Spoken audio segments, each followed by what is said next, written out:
Okuva mu lyego okufa kwa Munnakatemba Nicholas Mpirwa amanyiddwa nga Mese Bontwe lwe gasaasaanidde eggwanga, abooluganda lwe bakyasobeddwa engeri gye bagenda okuzzaamu kuno omulambo olw'ensimbi empitirivu ezeetaagibwa. Bano basangiddwa mu maka g'omugenzi Kabuuma mu divizoni y'e Makindye. Katusanze Namwadu n'abooluganda bali mu kwewuunaganya. Batutegeezezza nti beetaaga ensimbi eziri mu mitwalo gya $2 okuzza omubiri gwe nga tebannamanya gye zigenda kuva. Kubanga omuntu gy'afiiridde wala ate kyetaagisa essente ezitakka wansi ekitono nnyo emitwalo beetaaga $2. Batubuulidde engeri gye baafunamu amawulire g'okufa kw'omuntu waabwe nga n'abamu basooka kulowooza nti abaabika baali mu katemba oluvannyuma lw'okuba nti omuntu waabwe abadde Munnakatemba. Kubanga muganda waffe teyabaddemuko kirwadde kyonna nti oba owulira nti oba ayinamuko oba kino oba abakubiddeko n'okuba olwennyini twayogerako naye ng'ali bulungi.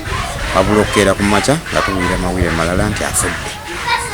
Egamba nga tuwogera like on a daily only to wake up ne batugamba nti yafudde. Omu ku bannyina ategeeza ng'omugenzi bw'abadde empagi mu famire yaabwe nga n'abamu ku baana baabwe yabadde abasomesa.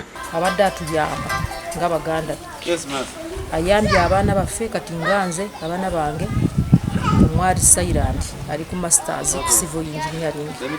Yamukwatirako mu kugenda kwe era abadde amuwa obuyambi. Era ffe nga famire tuviiriddwako omuntu abadde ow'amaanyi mu famire. Alex Natuwera muto w'omugenzi ayogedde engeri Mese Bontwe gy'azze yeerandizaamu okuva mu kuyimba ng'azze akwata ku bantu ab'enjawulo. Kuba bangi bazze ng'ayamba kuba abadde musajja muyambi, omusajja wa kisa nnyo.